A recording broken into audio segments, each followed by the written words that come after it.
여러분, 삼성전자 3, 4년 전 코로나 때부터 오래 갖고 계시면서 4만전자, 5만전자, 7만전자 때도 버티고 또 버텨서 지금까지 갖고 계신 분들 많으시죠? 혹은 지금이라도 늦지 않았을까 신규 진입을 고려하는 분도 있으실 거고요. 코스피가 6,000포인트가 다 된 지금 전 국민 모두가 삼성전자 주식에 관심이 많으실 것 같아요. 그렇다면 갖고 계신 분들은 삼성전자 언제 매도해야 할지 궁금하시죠? 새해 첫날 12만원이었던 가격이 벌써 21만원을 넘어서며 25만전자를 넘보고 있습니다. 두 달 만에 2배 가까이 올랐는데 삼성전자는 현재 슈퍼사이클을 넘어 메가사이클이라고 해요. 그렇지만 영원히 올라가는 주식은 없고 언젠가는 매도를 고려해봐야 되잖아요. 오늘은 이렇게 잘 나가고 있는 삼성전자를 분석해보고 언제 매도해야 할지 3가지 관점에서 정확하게 알려드리겠습니다. 삼성전자는 2024년 말에 HBM 시장 선점 실패에 따른 기술력 의구심, 파운드리 사업 부진에 따라 위기감이 깊어졌고 주가는 4만원대까지 추락한 적이 있습니다. SK 하이닉스와 경쟁 열의가 지속됐고 기술 격차는 계속해서 벌어졌죠. 사실상 HBM 반도체의 가격 프리미엄이 형성되는 그 최초의 시점을 누리지 못하면서 주가는 지속적으로 하락했습니다. 블룸버그는 이 시기를 삼성전자가 AI의 황금 기회를 놓친 순간이라고 뼈아프게 꼬집기도 했습니다. 삼성전자는 과거 메모리 시장의 절대 강자였음에도 불구하고 HBM이 시장성이 낮다고 판단해서 투자를 줄였습니다. 하지만 그 시기에 급격하게 챗GPT와 같은 생성형 AI 시장이 폭발적으로 성장하면서 시장성이 낮을 거라고 생각한 삼성전자의 예측이 빗나간 것이죠. 그렇게 엔비디아의 퀄 테스트의 기준을 충족하지 못했다는 뉴스가 나오면서 경쟁사에 비해 HBM 납품이 늦어졌고 시장은 이를 부정적으로 인식했습니다. 하지만 삼성전자는 그렇게 끝날 기업이 아니었습니다.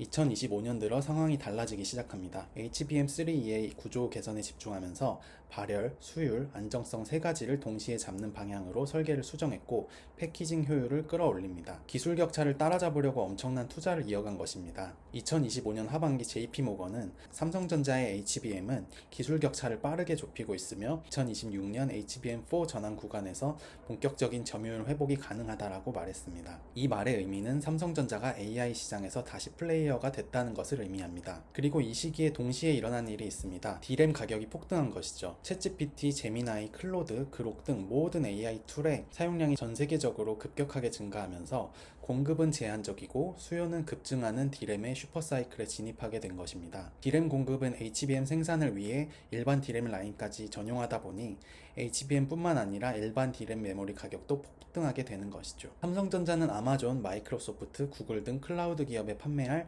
서버용 D램 가격을 지난해 4분기 대비 최대 70% 높게 제시했다고 합니다. 시장 조사기관 트렌드포스는 올해 서버 D램 가격이 144% 치솟을 것으로 분석했고 2026년 물량을 넘어 2027년 물량까지 사실상 완판 상태에 진입했다고 얘기하고 있습니다. 이에 따라 애플, 테슬라, 구글 등의 미국 빅테크 임직원들이 판교 호텔에 체류하며 경기도 화성, 이천, 용인 등 일대의 삼성전자 사업장에 구매 담당자들을 보내 2, 3년 단위의 장기 공급 계약을 맺으려고 시도하고 있다고 합니다. D램 공급이 넉넉할 때 이 빅테크 기업들이 갑의 위치였던 것을 고려하면 상황이 완전히 뒤바뀐 것이죠. 여기에 2022년 이후 수조 원의 적자를 발생시키며 삼성전자의 아픈 손가락이었던 파운드리 사업 역시 테슬라의 AI5, AI6 칩 생산 양산에 대한 파트너십이 체결되며 테슬라의 완전 자율주행 FSD, 휴머노이드 로봇인 옵티머스 등에 탑재될 예정이며 2027년에는 파운드리 사업부도 흑자로 전환할 수 있다는 얘기가 나오고 있습니다. 이렇게 HBM4 양산, D램 가격 상승 사이클, 파운드리 사업 턴어라운드 등 모든 사업 구조가 청신호를 내면서 슈퍼사이클을 넘어 반도체 메가사이클의 최대 수혜자가 되었습니다. 그렇다면 이 사이클도 영원할 수는 없기에 이 사이클이 끝나는 지점이 언제가 될지 3가지 지표를 통해 예측해 보겠습니다. 첫 번째 신호는 성장 기울기의 꺾임입니다. 주가는 미래의 기대감을 반영하기에 실적의 절대치보다 성장의 속도에 반응합니다. 2026년 1분기 실적이 역대급을 기록하더라도 이어지는 2분기 가이던스나 실제 실적의 전분기 대비 성장률이 둔화된다면 시장은 이를 피크아웃으로 인식합니다. 국내 대형 증권사 리포트들에 따르면 삼성전자의 실적은 2026년 상반기가 될 확률이 높습니다. 실적 발표 시 성장 기울기가 완만해지는 시점이 바로 첫 번째 매도 신호가 될 수 있습니다. 따라서 삼성전자의 2026년 1분기와 2분기 실적을 잘 체크해봐야 할 것 같습니다. 두 번째는 D램 평균 판매 가격의 하락 전환입니다. 현재의 메가사이클은 공급 부족에 기반합니다. 블룸버그는 빅테크 기업들의 메모리 재고가 충분히 확보되고 생산 라인 증설이 완료되는 시점을 경계해야 한다고 조언합니다. 메모리 가격 상승세가 멈추고 현물가가 먼저 꺾이기 시작한다면 이는 공급 과잉의 전조 현상입니다. 가격이 비쌀 올라갈 때 팔아야 한다는 격언은 메모리 주식 시장에서 절대 진리입니다. 메모리 가격이 꺾일 시기가 지금은 예단할 수 없으나 그 시점이 보이기 시작한다면 그때는 삼성전자의 매도를 고려해 볼 수 있을 시기일 것입니다. 마지막 세 번째 신호는 거시적인 AI 사이클의 정점입니다. JP모건은 빅테크들이 AI 인프라에 쏟아붓는 천문학적인 자본 지출 캐펙스만큼 실제 수익이 창출되는가라는 질문을 계속해서 이어가고 있습니다. 현재까지는 메타, 애플, 구글 등의 자본 지출이 수익 지표로 연결되어 가고 있지만 챗GPT, 제미나이 등의 사용량이 꺾인다거나 보급이 많이 되면서 그 정점을 지나 완만한 성숙기에 진입한다고 할 때 그때는 삼성전자의 반도체 수요도 완만하게 꺾일 수 있습니다. 다시 말해 AI 대장주들의 실적 성장세가 꺾이거나 글로벌 빅테크들이 AI 서버 증설 속도를 조절한다는 뉴스가 들려온다면 삼성전자 역시 매도 타겟이 됩니다.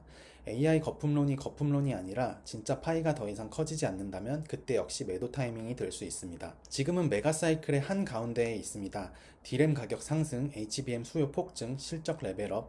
그래서 지금은 매도 타이밍이 아닐 가능성이 높습니다. 한국 코스피 시장에도 신규 자금이 계속해서 유입되고 있고요. 하지만 2026년 2분기 실적 성장률 둔화, D램 가격 하락 전환, AI 투자 사이클 둔화 등 이 세 가지가 겹치는 순간은 감정이 아니라 기준으로 매도해야 할 시점이 될 수도 있습니다. 최고점을 누구도 정확히 맞출 수는 없습니다. 지금 21만 원인 삼성전자가 30만 원을 갈 수도 몇 년 후에 40만 원을 갈 수도 있습니다. 진짜 투자자는 최고점을 맞추는 게 아니라 성장률의 기울기가 꺾이는 시점을 판단하고 그 자신의 기준에 맞게 수익을 실현하는 사람입니다. 우리나라의 대장주인 삼성전자가 계속해서 좋은 실적을 보여주면서 우상향하길 바라면서 오늘 영상 마치겠습니다. 자산이 좀 되는데 자산 관리가 어렵고 막막하시다면 아래 고정 댓글 링크 확인해주세요. 구독과 좋아요 눌러주시면 알기 쉽게 경제, 투자 이야기 풀어드립니다. 감사합니다.